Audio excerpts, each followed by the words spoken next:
और इधर अगली खबर यह कि अखिलेश के गढ़ मैनपुरी में आज तब हड़कंप मच गया जब यूपी के सीएम योगी आदित्यनाथ को वहां दर्जनों बुलडोजर से सलामी दी गई।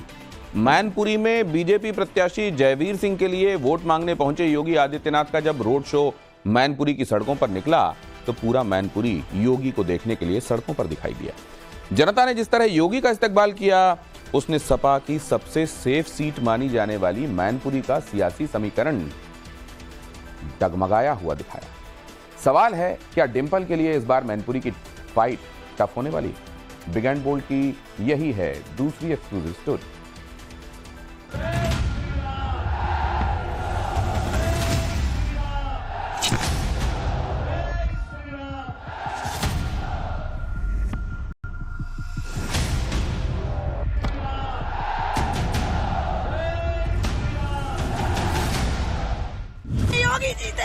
योगी जीतेंगे इस बार। ये पक्का जीतेंगे। ये तो मुलायम सिंह की करती है, डिंपल की कहीं कुछ नहीं। अब की बार मैनपुरी पर, अब की बार मैनपुरी पर। क्या मैनपुरी इस बार चौंकाने वाली है? क्या सपा के गढ़ में सेंध लगने वाली है? क्या अखिलेश को डराने वाली है मैनपुरी? क्या मैनपुरी में चलेगा योगी का बुलडोजर?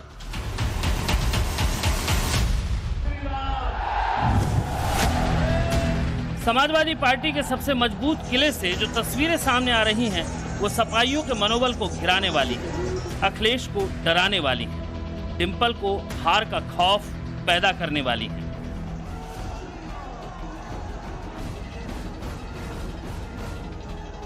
क्योंकि मैनपुरी में योगी ने जिस अंदाज में आज दस्तक दी और जिस धमक के साथ मैनपुरी में माहौल दिखाया, उसकी तासीर तो यही लग रही है। मुलायम के कुनबे की सबसे प्रतिष्ठित सीट मैनपुरी की सड़कों पर ये जो जनसैलाब उमड़ा है, उसके सियासी मायने बड़े ही खास हैं। खास इस मायने में कि जिन सीटों पर अखिलेश ने यूपी में जीत की उम्मीद लगा रखी है, उन सीटों में मैनपुरी पहले नंबर पर है। लेकिन अखिलेश की गलियों में मुख्यमंत्री योगी आदित्यनाथ को देखने और योगी को सुनने के लिए हर कोई बेताब दिख रहा है। जहां जहां से योगी का कारवां गुजर रहा है, वहां वहां सड़कों पर पैर रखने के लिए जगह नहीं मिल रही।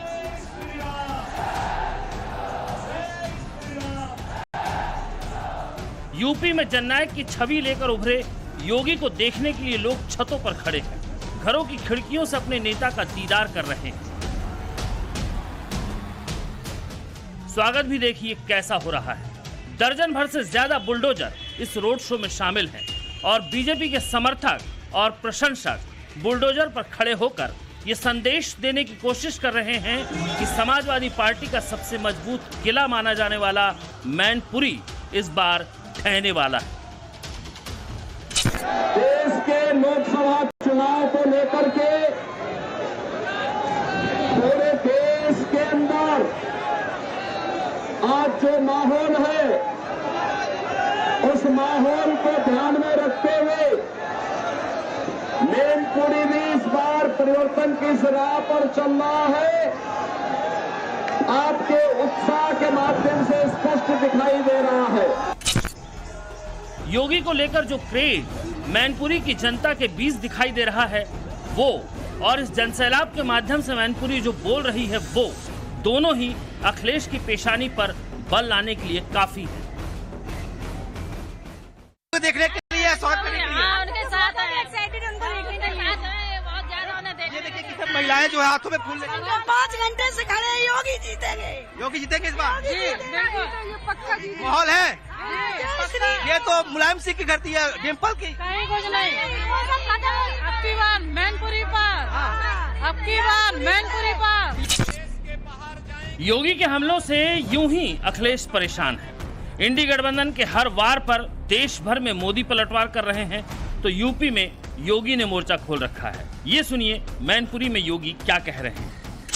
इनके द्वारा प्रयास किया जा रहा है कि कैसे भी हो देश के अंदर अनुसूचित जाति, जनजाति और पिछड़ी जाति के आरक्षण के अधिकार पर सेंध लगाकर उसको अल्पसंख्यकों को बांटने की साजिश कांग्रेस और सपा के द्वारा एक और करने का कुत्सित प्रयास हो रहा है। बीजेपी ने मैनपुरी से योगी सरकार में पर्यटन मंत्री और मैनपुरी सदर से विधायक जयवीर सिंह को अपना प्रत्याशी बनाया है। वहीं अखिलेश ने मैनपुरी से वर्तमान सांसद और पत्नी डिंपल यादव को मैदान में उतारा है, जबकि बीएसपी से यहां शिव प्रसाद यादव उम्मीदवार बने हुए हैं। एक तरफा समझे जाने वाली मैनपुरी सीट में इस बार का चुनाव एक तरफा नहीं होने जा रहा है, ये तो तय दिख रहा है, क्योंकि 80 लोकसभा सीटों वाले उत्तर प्रदेश में सीएम योगी ने अपराधी और माफियाओं को उनकी जगह पहुंचाकर एक बेहद सख्त प्रशासक की जो इमेज बनाई है वो सीएम योगी को बिल्कुल अलग खड़ा करती है। रोड शो के दौरान हाथों में माइक लेकर योगी ने समाजवादी पार्टी की मुस्लिम तुष्टीकरण की नीतियों पर करारा हमला बोला। इनके द्वारा देश के अंदर मुस्लिम तुष्टीकरण की पराकाष्ठा पर चलते हुए गौ हत्या को प्रश्रय देने के कुत्सित चेष्टा भी कांग्रेस कह रही हम करेंगे। बहनों भाइयों, इंडी गठबंधन को वोट देने का मतलब भारत की आस्था के साथ खिलवाड़, और कोई भी सच्चा भारतीय जो अपनी आस्था को सम्मान करता है वह कांग्रेस गठबंधन के इस साजिश को कतई सफल नहीं होने देगा। समाजवादी पार्टी के मुखिया मुलायम सिंह यादव के निधन के बाद डिंपल ने उपचुनाव में मैनपुरी से चुनाव जीता था, जबकि इससे पहले वो कन्नौज से 2 बार चुनाव जीत चुकी है। राजनीति में डिंपल को 10 साल से ज्यादा का वक्त हो चला है, लेकिन इस बार अखिलेश खुद कन्नौज से लड़ रहे हैं। मैनपुरी में डिंपल आश्वस्त हैं, लेकिन जिस तरह से उन्होंने प्रचार के लिए ताकत झोंकी और बेटी तक को प्रचार में उतरवाया है, उससे साफ है कि समाजवादियों का गढ़ मानी जाने वाली मैनपुरी इस बार उन्हें डरा रही है। आपको याद होगा, डिंपल यादव ने जब मोदी के मंगलसूत्र वाले बयान पर बीजेपी को आड़े हाथों लिया तो कैसे योगी ने भरे मंच से समाजवादी पार्टी की धज्जियां उड़ा दी। पुलवामा में हमारे जवान शहीद हुए थे और उनकी पत्नियों के मंगलसूत्र छिन गए थे, तो ये लोग बताएं कि कौन थे वो लोग जिसकी वजह से यह अंजाम दिया गया पुलवामा की जो घटना को। श्रीमती अलका राय भी तो हमारी विधायक थी, क्या उसके मंगलसूत्र की भी कभी चिंता हुई इन समाजवादी पार्टी के लोगों को? जो लोग मारे गए थे, कृष्णानंद राय के साथ शहीद हुए थे, उनकी विधवाओं का क्या हुआ? नंदकिशोर रुंगटा विश्व हिंदू परिषद के अंतर्राष्ट्रीय कोषाध्यक्ष थे। नंदकिशोर रुंगटा के निर्मम हत्या कर दी गई थी, अपहरण करके निर्मम हत्या माफियाओं के द्वारा, समाजवादी पार्टी की सत्ता के समय इनके द्वारा प्रश्रय इन माफियाओं के द्वारा कर दी गई थी। उनकी विधवा का क्या हुआ?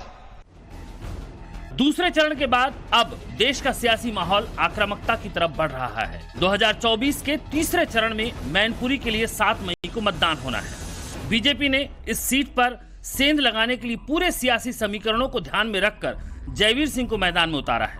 मैनपुरी का माहौल और योगी मोदी की लोकप्रियता को देख जयवीर भी जीत के लिए आश्वस्त हैं। आदरणीय मुलायम सिंह का जमाना मुलायम सिंह के साथ चला गया, अब ये अखिलेश वाली सभा बची है, सिर्फ परिवार तक सिमट गई है। वो जो लोग जिन्होंने कभी समाजवादी पार्टी का गठन किया था, खून पसीने से जिन्होंने खड़ी की थी, वो भी आज उपेक्षित महसूस करके इनको छोड़ के भाग रहे हैं।